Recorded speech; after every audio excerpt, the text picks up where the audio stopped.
Hello, welcome back to part 3 of this Pietro 24 bass restoration. So the bodywork I'm pretty happy with. It's looking cared for now, and I think it's going to be nice. So that's good.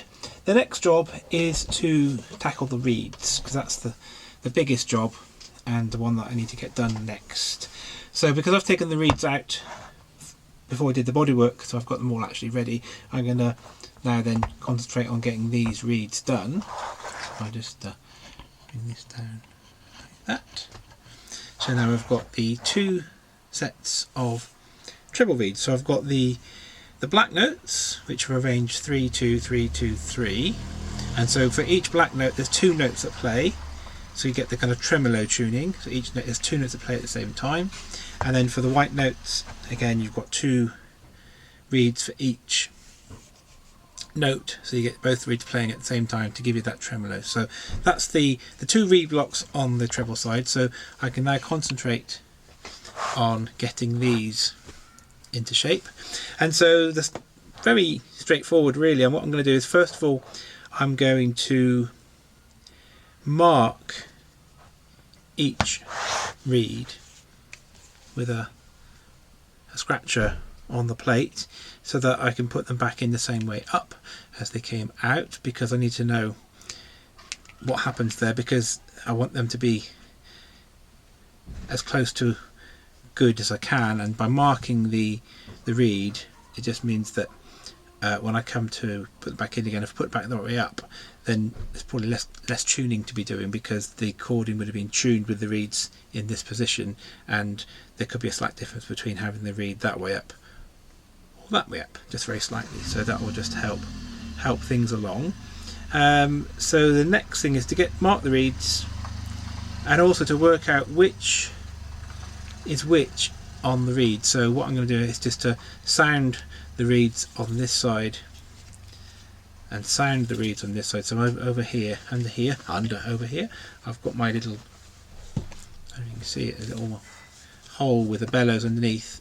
So then I can just blow some air through the reeds and find out which is the higher set of reeds and which is the lower set, because you get different pitches for the tremolo. So I'm going to use my little test bellows here just to work out which is the higher set and which is the lower set before I start taking them out. So I'm going to get all that done just in a minute, and I'll come back and film when I'm on the next step. Okay, so I've been using a little tuner on my phone, a chromatic tuner, and I've been just blowing air through the reeds. And I'll start off by blowing air through the bass set of reeds, and that gave me a pretty good idea that the reeds are tuned to A440, because I had the tuner set to A440 and most of the reeds were kind of hitting that tuning. So this is, I can safely say that the accordion is tuned to A440 Hertz. And then I just put some air through both sides and worked out which side was the 440 Hertz set of reeds, which is just tuned to pitch, and what side was the tremolo set of reeds, which are tuned higher than A440. And then on the reed block I just marked which side is A440 pitch, which is that side, and then this side is tuned higher to give the tremolo. And I've done the same thing on the second reed block. This is a black one, black notes, A440 Hertz, and then the higher set to get the tremolo. So now I've marked that off. The next thing I'm going to do is going to mark each reed with a little scratch on the outside, so that I know which way up they go. So I'm just going to do that quickly. Okay, so I've marked all the reeds, and on my little mat here, I've just marked H and L on the mat. So I'm going to put the higher tuned set of reeds here and the lower ones here, so I don't get them muddled up. So I'm going to start with the white notes and just do those. So all I've got to do is take the reeds out, put them in order, and there are some little nails holding them in. Let's see if I can just get, sometimes if you just get your blade and just pry, the nails actually come up as you pry the reed out. That has happened. So these are the higher ones, so I'm going to put these, let's move this on right, put these in order. So I'm just going to pry them out very carefully without causing too much damage. I'm going to just take them all out and put them in line, and I'll show you when I've finished. Okay, it's quite a mucky job. When you're dealing with old wax, it just goes everywhere. So the next step I'm going to do is I'm going to put the reed block to one side. I'm going to clean that up in a little bit. I'm going to get to work on preparing the reeds, these reed plates, for cleaning, and I'm going to put them in my ultrasonic bath to get them really sparkly clean. But before I do that, there's a couple of things I need to do. One is to get the valves off. So just peel off the leather valves, and they peel off so easily because the glue has just dried right up.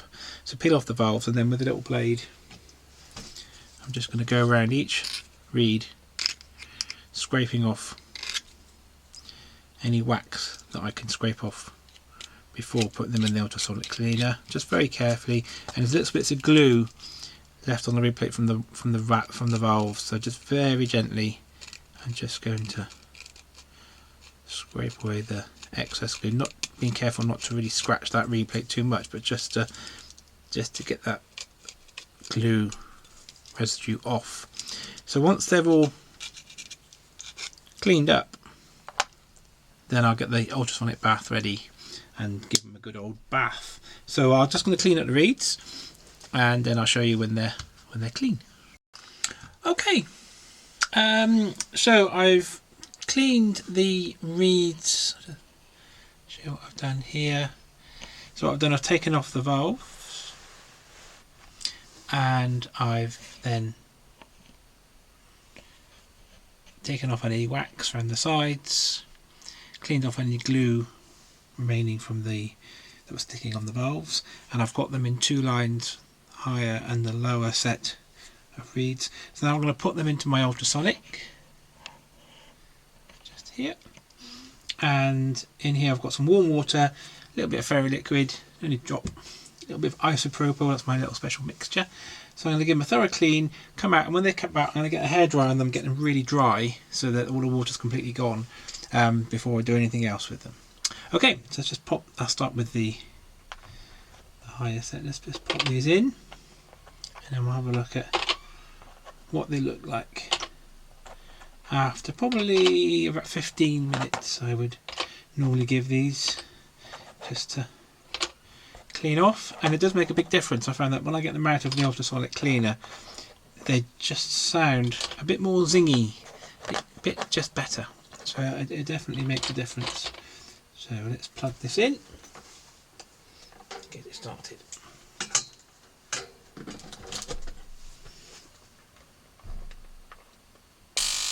There we go.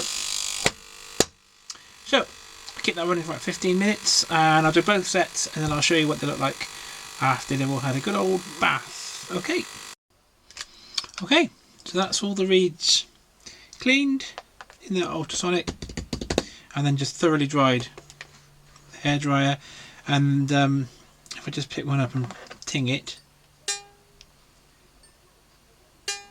I can hear the sound of the reed. It's just got a nice ring to it, and it's kind of like a bell sound, and that compares well to the reeds that are dirty and not cleaned properly, because they're going to sound a bit duller. So it just gives you a more zingy kind of sound, which is going to be nice when they get back into the accordion. So that's that bit done, and the next bit is the reed block itself. This has still got old wax on it, so I'm just going to show you how I clean that up. But before I do that, I'm going to move these lovely clean reeds just out of the way so that they don't get covered in the wax. So I'll just move these out of the way.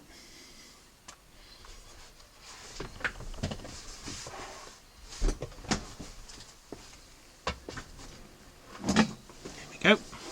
Whee. Now this is a bit of a mucky job now, and so what I need for this is Swiss Army knife, and I need some pieces of sandpaper.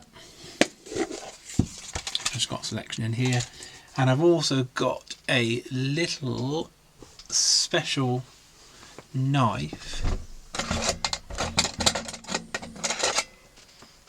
There we go, which is like a kind of kitchen cutlery knife, which I just straightened at the end, sharpened a bit.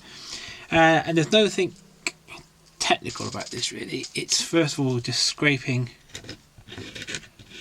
carefully as much of the excess wax that you can.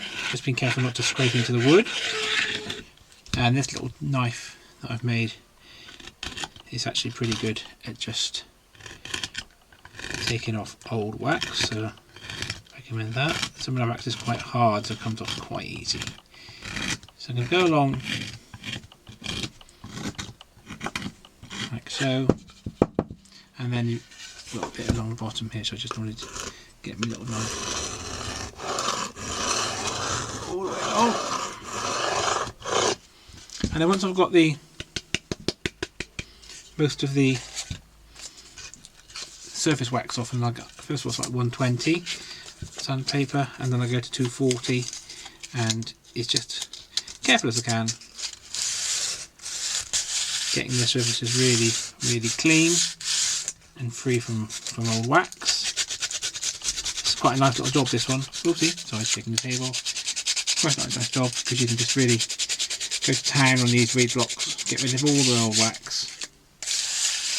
Another thing I do, I just go around each chamber with a sharp knife, just get rid of any little bits of wax that are just hanging in there in each chamber, so all the chambers are nice and clean as well.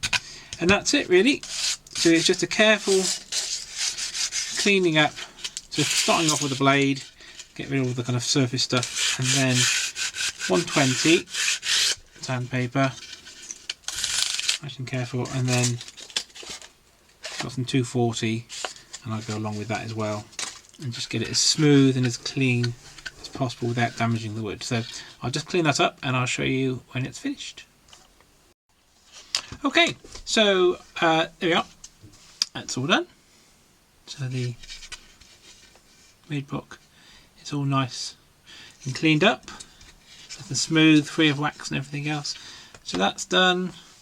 The reeds have been cleaned, so they're ready to go. So I'm going to stop the video here, and on the next one I'm going to revolve the reeds and wax them in, and that's really a nice little step. So I hope this has been useful, and hope you can get some use out of it and some benefit, and see you on the next one. Okay.